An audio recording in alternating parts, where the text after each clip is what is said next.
nom du Père et du Fils et du Saint-Esprit, ainsi soit-il. Mes bien chers frères et sœurs, neveux, nièces, cousins, amis, continuons notre explication de la doctrine chrétienne.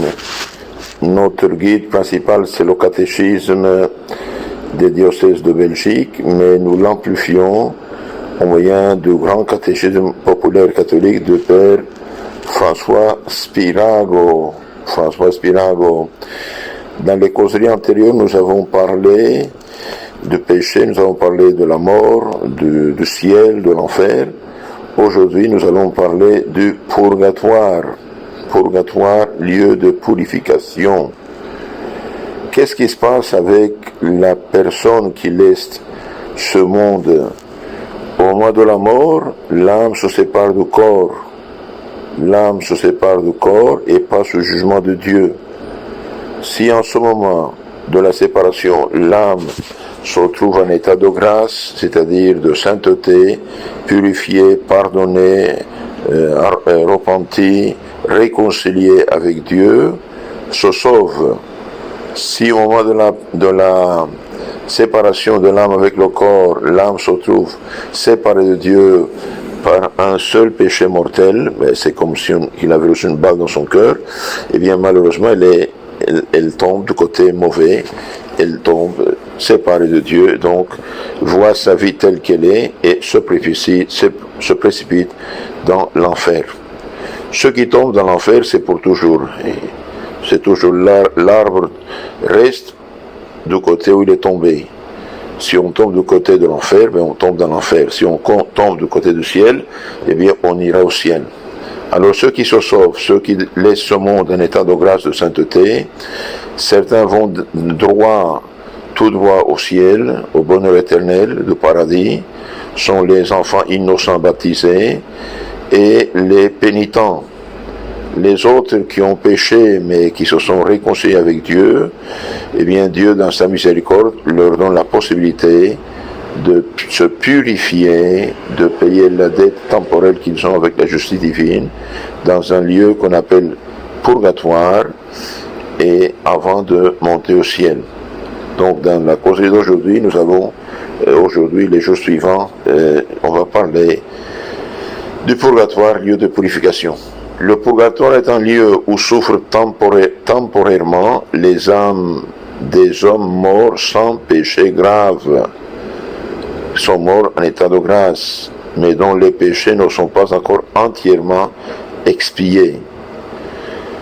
Les âmes expient au purgatoire ou bien leurs péchés véniels, ou bien les peines temporelles des péchés mortels remis, pardonnés par l'absolution au moment de la confession, mais pour lesquels ils n'ont pas suffisamment satisfait.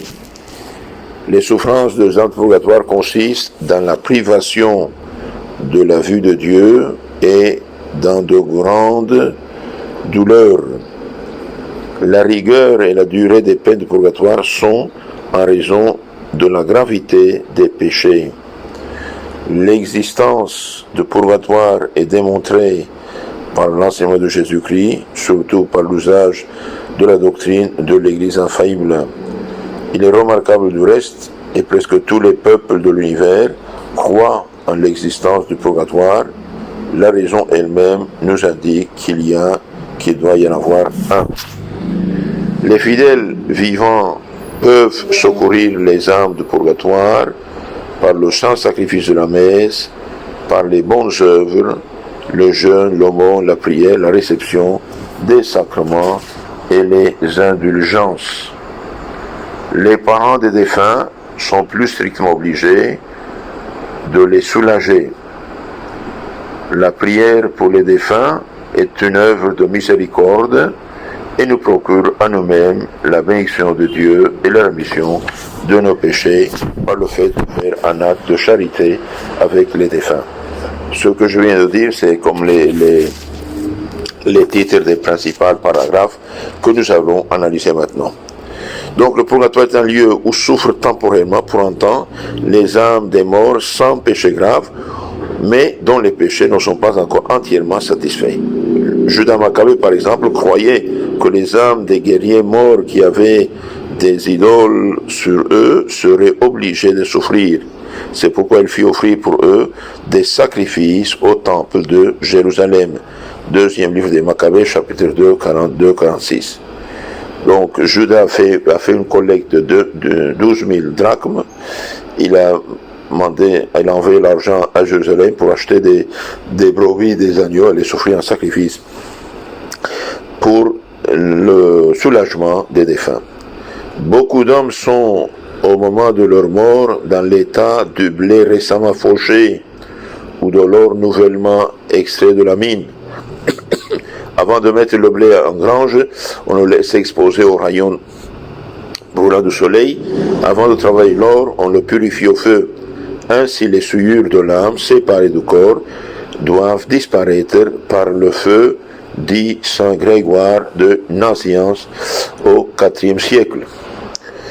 Dans la vie future, il y a un baptême de feu pénible et long qui dévore ce qu'il y a de terrestre dans l'âme, comme le feu dévore l'herbe, dit le même saint Grégoire de Nazianze, le théologien. D'après beaucoup de saints, le lieu de purgatoire est sous terre, plus bas que l'univers visible. C'est pourquoi l'Église prie aux obsèques, à porta inferi de la puissance souterraine, délivrez-le Seigneur. Et le psaume 129 de Profondis, du fond de l'âme, du fond de l'abîme, je crie vers vous Seigneur. D'autres pensent que beaucoup d'âmes souffrent précisément là où elles ont péché et qu'elles peuvent être présentes aux endroits où l'on prie pour elles. Ce qui est certain, c'est que de pauvres âmes de purgatoire ont apparu sur terre à des saints, à Saint Philippe Néri par exemple, à Sainte Brigitte, à Sainte Thérèse. Les saints sont d'avis que les âmes de purgatoire souffrent avec un abandon total à la volonté de Dieu, par contraste avec les damnés qui sont dans un état perpétuel d'orage. Dieu en effet remplit ses âmes d'une grande charité qui leur rend supportable les plus grands supplices. La pensée qu'elles rendent à Dieu une satisfaction convenable et qu'elles souffrent pour Dieu leur inspire le courage des martyrs. De plus, la certitude qu'elles parviendront un jour à la vie éternelle et à la vision béatifique les remplit d'une grande consolation. Elles sont en outre comblées de joie par les souffrances des fidèles vivants et des saints du ciel pour les visites des saints anges, dit sainte Françoise romaine. On peut croire aussi que leurs souffrances diminuent à mesure que leur connaissance de Dieu augmente.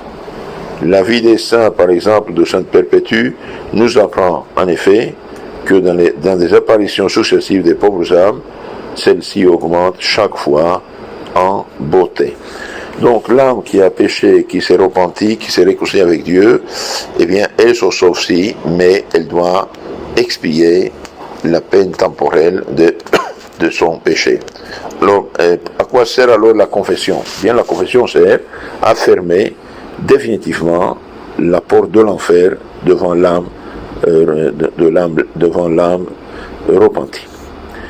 Les âmes expient au purgatoire ou bien leurs péchés véniels ou bien les peines temporelles des péchés mortels remis par l'absolution, mais pour lesquels ils n'ont pas suffisamment satisfait. Dieu punit le péché mortel le péché véniel de peines temporelles. Zacharie, par exemple, le père de Saint Jean-Baptiste, fut puni pour n'avoir pas cru à l'ange. Moïse pour avoir douté un instant quand il a donné 2 coups de bâton à la pierre pour avoir de l'eau. Dieu laisse ainsi subsister une peine temporelle pour les péchés mortels qu'il a remis aux pécheurs repentants tels que Adam et David. Adam, bon, il a été pardonné, mais quand il est mort, il a souffert. David, il a été pardonné, mais quand même son fils est mort, et puis il a eu la révolte de son fils Absalom qui a causé la guerre civile. Dieu pardonne, mais exige réparation. Celui-ci s'efforça, David s'efforça sincèrement, après sa conversion, d'obtenir la rémission des peines temporelles, mais il n'y réussit pas. La mort de son fils arriva comme elle avait été prédite.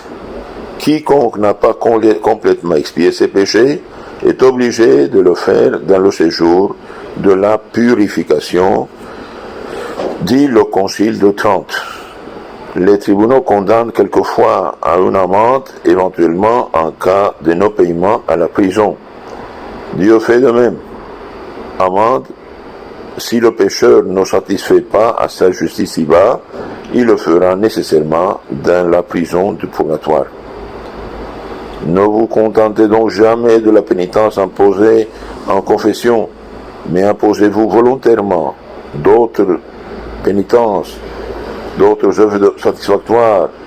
On peut ainsi faire pénitence en supportant patiemment les maux, souffrances de cette vie, par exemple la maladie, la pauvreté, les épreuves, les difficultés, et en acceptant avec résignation la mort quand elle viendra.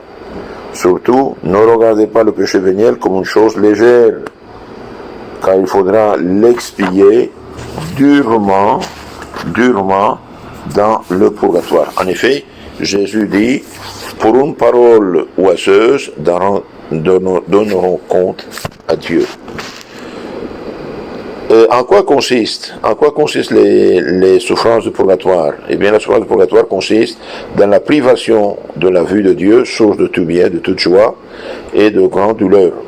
Ce n'est pas en vain que nous lisons la prière, Seigneur, donnez-leur le repos éternel et que la lumière éternelle les éclaire, c'est-à-dire délivrez-les de toute douleur et laissez-les arriver à la vision de toute joie, de tout bonheur qui est Dieu. Les cierges allumés aux alentours et sur la tombe symbolisent cette demande à Dieu de donner aux âmes la lumière éternelle, c'est-à-dire béatifique. Hormis la durée, il n'y a pas de différence essentielle entre les peines de l'enfer et celles du purgatoire, dit saint Thomas d'Aquin. Donc ici, il y a quelque chose de dangereux. Le purgatoire, ce n'est pas n'importe quoi. C'est en souffrance égale que l'enfer, mais l'enfer, il est fait pour châtier les malfaiteurs, tandis que le purgatoire est fait pour libérer, pour purifier les âmes, mais la souffrance est la même chose. Hormis la durée, le purgatoire un jour se termine, tandis que l'enfer est éternel. Hormis la durée, il n'y a pas de différence essentielle entre les peines de l'enfer et celles du purgatoire. Le même feu purifie les élus et torture les condamnés. C'est pourquoi l'Église emploie dans la messe des morts le mot enfer pour désigner le purgatoire, dont elle demande que les âmes soient délivrées. Les peines de purgatoire sont plus grandes que les plus horribles tortures des martyrs, dit saint Augustin. Les plus petites souffrances du purgatoire sont plus cruelles que les plus grandes de la terre, dit le même saint Thomas d'Aquin. Les plus petites souffrances du purgatoire sont plus cruelles que les plus grandes de la terre. Toutes les souffrances que l'on pourrait imaginer ici-bas sont plutôt un soulagement en comparaison de la moindre peine du purgatoire, dit saint Cyril d'Alexandrie. Le feu de la terre est un paradis en comparaison de celui du purgatoire, dit saint Madeleine Passy. Donc prenons les choses au sérieux.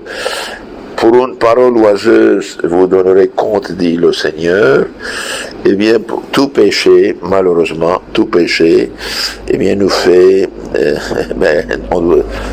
coupables.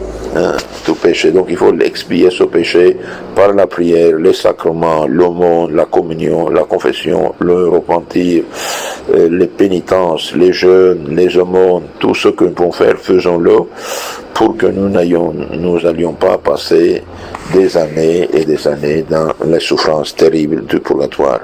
Donc la différence essentielle entre les peines de l'enfer et celles du purgatoire, eh bien, c'est que le purgatoire un jour se termine et il est fait pour purifier, tandis que l'enfer pour châtier. Donc, aidons nos défunts et faisons pénitence de nos péchés, faisons tout ce que nous pouvons pour que nous ayons un petit purgatoire.